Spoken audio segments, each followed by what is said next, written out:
رسول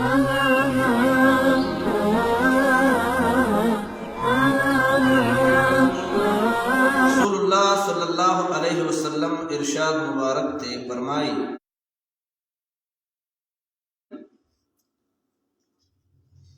چې سلور کسان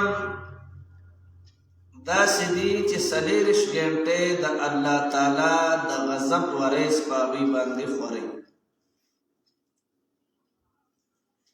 په هغې څلورو کسانو کې یو متکبر انسان دی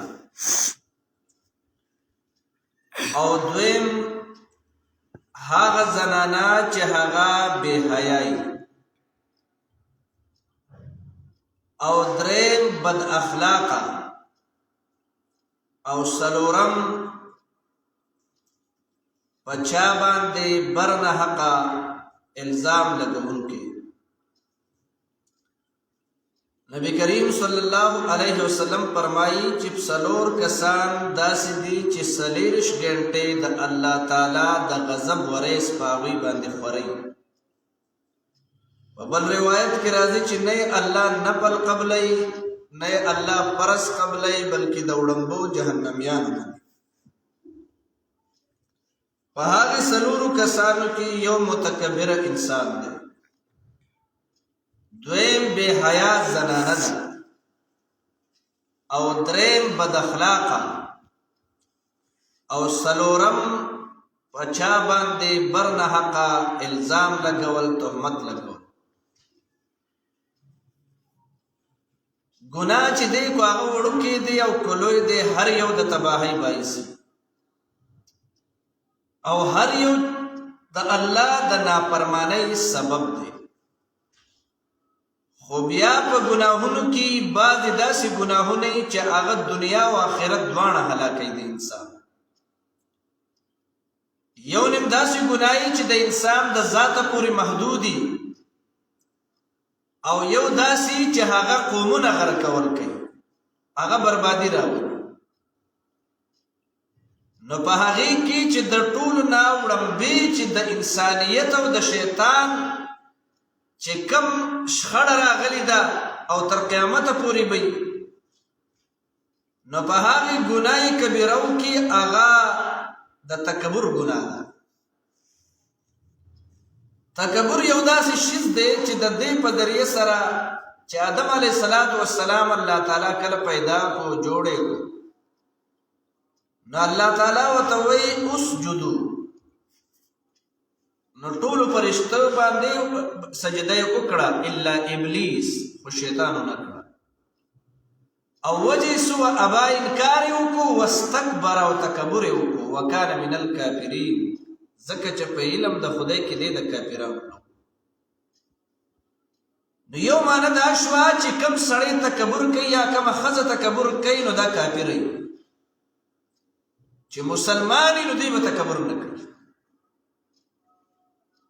او یو انسان تکبر په څه شي باندې کوي؟ علامه ابن الجوزی رحمه الله په بحر الدموع کتاب کې د تکبر څلور خبرې راغستې چې کوم یو انسان متکبر وي نو هغه څلور خبرې خامخا کوي. یو زه، زما، زمون او زمونږه. دا ټکي داسې استعمالېږي چې دا د تکبر په بنیاد استعمالوي. عام کو په لهجه کې ویل کېږي نو ګناه او جرم پې نشته، خو اکثر متکبره چې خپل انداز بیانوي نو په دې ټکو نه خالي نه وي. زو، زما، زمونږ دا هغه ټکي دي چې د دې ټکو تاریخ وګورئ نو الله پې قومونه برباد کړي. 450 کاله فرعون بادشاهي وکړه او ظلم او بربریت او هر قسم کارونه یې وکړل، خو الله تعالی لا نه غرق کړ. خو چې کله یې ووایي چې انا ربکم الاعلی، د زه ټکي استعمال چې زه ستاسو د ټولو نه لوی رب یم. نه الله تعالی چې دې سمندر ته ورسپارو او الله ورته ووایي فالیوم ننجیک ببدنک،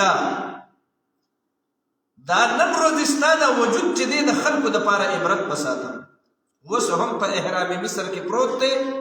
مصر ته چې څوک لاړ شي نو دغه پلیت او مردار، دغه لعنتي، دغه کافر چې دی هغه په هغې کې پروت دی، لاش یې اوس هم برابر هلته پروت دی. الله یې خلکو ته د عبرت دپاره ښیي. 3135 سال شو چې تر اوسه پورې دا هغه وجود د قرآن حقانیت ته ګوره چې قرآن ورته وایي فالیوم ننجیک ببدنک. نن ورځې به دې دا بدن هم خلکو ته د عبرت دپاره ساتم. نو چې کله یې تکبر کو نو الله ډوب کو په درې نیل باندې سره د خپله قومه. بادشاهي ته یې واغسته خو قوم یې ول هم برباد که نه مخکې څه کارونه ونه کړل. یذبحون ابناءکم ویستحیون نساءکم. زامن به یې دله وجل او لوڼه به یې دله د بګار دپاره جمدی پاتې کولی. نو کم کم کارونه یې نه کول. دا د متکبر انسان کردارونه دي. قرآن ته بار بار دا واقعه بیانوي، بار بار بیانوي، ځکه چې تکبر وپکې ځان ته یې ځان وي او خپل پتون یې ټپو چې مې هم چې یم خو زه یم زما نه به غاړه لاس وکوچېد. بعضې خاندانونه او بعضې خلک او بعضې قبیلو کې اکثر ته نشې ته وګورئ تکبر ته ولا نو چې ورته وګورئ چې کله یې خوب نو تکبر خو په هغه وخت کې کېږي چې دغه انسان ته چېرته څه کمې پکې دي. نو هغه چې خوب پرې راشي نو په خوب کې چغ وباسي، یېرېږي، په کلمو یې لږ دړ راولي نو په کرکو بیا سر شي، خبرې کوي وایي ما څه ووایي هغه خبره ترې مه هېره شي. او هغه اداګانې چې ټولې کمزورۍ دي نو د هغې مجموعه ده او هغه هم بیا تکبر کوي. څوک په ښایست باندې تکبر کوي، څوک په رنګ باندې تکبر کوي، څوک په نسل تکبر کوي، څوک په مال باندې تکبر کوي، څوک په اولاد باندې تکبر کوي، او څوک چې دی بس پتون ټپی په هر یو څیز کې چې دی ځان لوی او برګړ. دا تکبر د انسان ښکرې ماتوي او دا د فرعون اولاد هم داسې بربادېږي لکه څنګه چې ولا پلار برباد کو، فرعون یې برباد کو، ابو جهل یې غرق کو. دغه شان د متکبره انسان کردار دا یي چې الله یې په وروسته کې تباه کړي. او دویمه چې زه ټکې دوی استعمال کو نو الله فرعون پې غرق کو، قوم یې ولا غرق. او چې کله زما ټکې قارون استعمال کو چې حضرت موسی علیه السلام باندې الزام هم ولګو او د هغې نه علاوه چې دې تکبر یې وکړو چې دا زما قابلیت دی ځکه زه ستا دا رب دپاره چې دې زکات نه ورکوم. نو تر اوسه پورې په مځکه الله تعالی راکاږلی دی، اوس هم په مځکه کې لاندې روان دی. پیغمبر خدا ووایي چې اوس هم چې دی الله ماته د معجزې په طور یې وښو چې دی د کوم ځای سره لا روان دی، په مځکه کې اوس هم ډوبېږي او روان دی. دا هغه متکبره و چې د مال چابیانې ورسره یو ډېر لویو خلکو به ګرځولې، یا اسونو ګرځولې یا اوښانو به ګرځولې، دونه چابیانې د خزانو وې. لاندې راکړو زما ټکې استعمال. د لوط علیه السلام قوم ته چې حضرت لوط علیه السلام راغی ورته ووایي چې د هلکانو دا بدکاري مه کوئ او دا زنانه د زنانه سره د بدکاري مه کوئ، الله به هم تباه و برباد کړي. خو هغې په دونه نشه کې راغلل چې هغوی ته یې ووایي چې ته زموږ په کارونو کې کار لرې، وی باسئ د دې کلي نه د لوط علیه السلام وباسئ. نو الله چې د زموږ ټکې د قوم استعمال کړو نو الله تعالی په کومه طریقه غرق کړل. دا نور قومونه یې په مځکه غرق کړي دي او دې قوم ته د مځکې ته صدوم سبوبم او اردن علاقې ته حضرت جبریل علیه السلام لاس اړام کو او دونه پورې په غوسه کې اسمان ته رسول تر دې پورې چې د مرغو د سپو اوازونه چې دې فرشتو واورېدل او بیا د هغه ځای نه سردلان دې راوغورځول، ټوکړې ټوکړې او ریزه ریزه یې کړل. 450 لکه خلک په یو روایت کې 40 لکه کسان چې دې په یو ورځ الله برباد کړي. نن هم که مصر ته لاړ شي هغه دریاب چې بحر میت ورته وایي، مې پکې ژوند نشي کولی چې دغه عذاب پرې راغلی.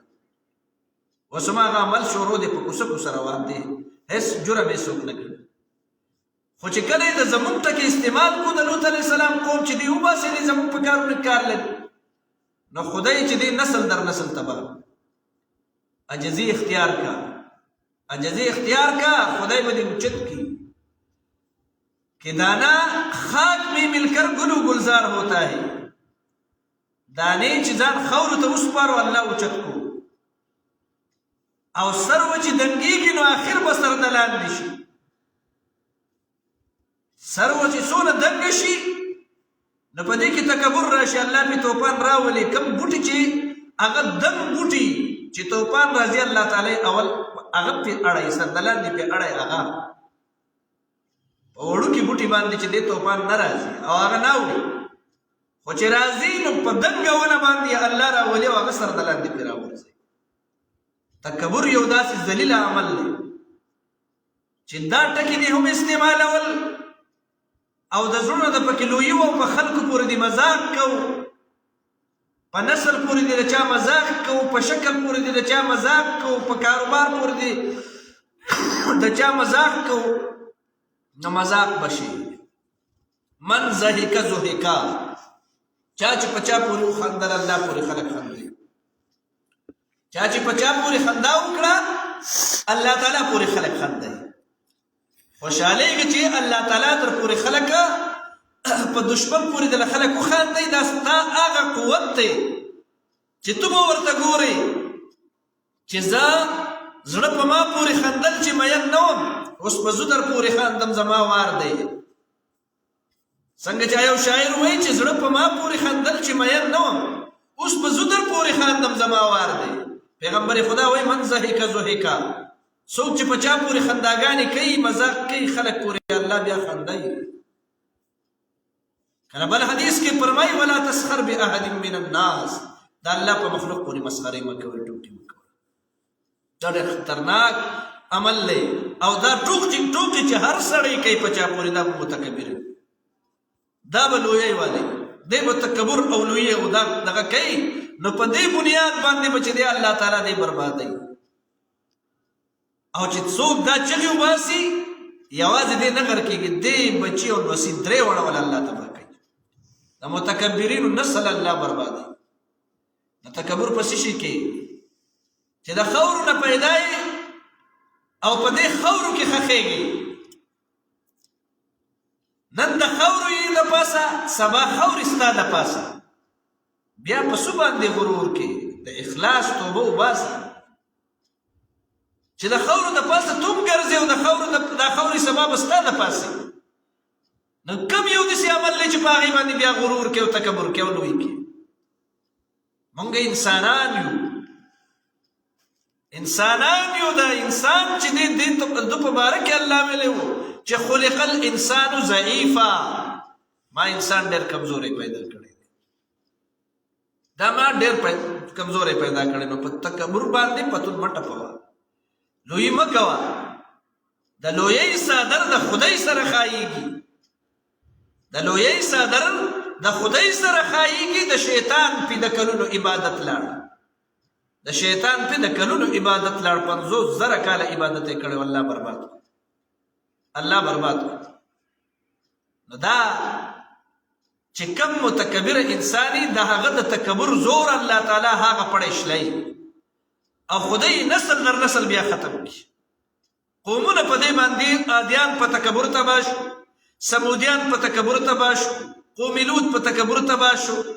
دغه شان چې دی چې څومره قومونو کې تکبر او لویي پیدا شو الله غرق کړل، برباد کړل. نو د رب در باندې نگاه ده، الله درته ګوري چې کم انسان سره ظلم وشي، په کم انسان باندې جبر وشي. نو پیغمبر خدا فرمایي چې الله تعالی وایي چې زما دې په خپل جلال او په لویۍ قسمي چې په هر حالت کې به ستاسو مدد کوم، ستا مرسته به زه ځکه چې الله وایي وبشر الصابرین، څوک چې صبر کوي نو دوی ته زیری واوروه، دوی ته زیری واوروه. نو چې الله وایي چې زیری ورته واوروه، ان الله مع الصابرین، الله وایي زه سره یم که نه. نو چې الله در سره مل نه وي رحمانه، کو لښکرې در سره وي یک تنهای، چې رب در سره ولاړي که نه. الله ګواه دی کو د دنیا د غټو نه غټ خلک ستا څوک وي، هېڅوک دې بیا څه نشي کولی. خو چې کله دې په خپل تن کې نشه پرته وه او تکبر او لویي پرته وه، نو بیا پوه شه چې د غر کېدو فیصله دی الله تعالی کوي. بیا پوه شي چې د غر کېدو فیصله به دی الله تعالی کوي. نو د دغه غر کېدو نه د نجات ذریعه او لاره دا ده چې تکبر به پرېښودل غواړي او په ځان کې عاجزي شان اوچت کړي. څنګه چې عبدالرحمن دی په عاجزۍ کې علم دی، په عاجزۍ کې عقل دی، په عاجزۍ کې کمال دی، په عاجزۍ کې رزق دی، په عاجزۍ کې عزت دی، په عاجزۍ کې رحمت دی. عاجزي نعمت دی، عاجزي دا عظمت دی، عاجزي وجود دی، عاجزي ولوله ده، عاجزي جذبه ده، عاجزي امن دی، عاجزي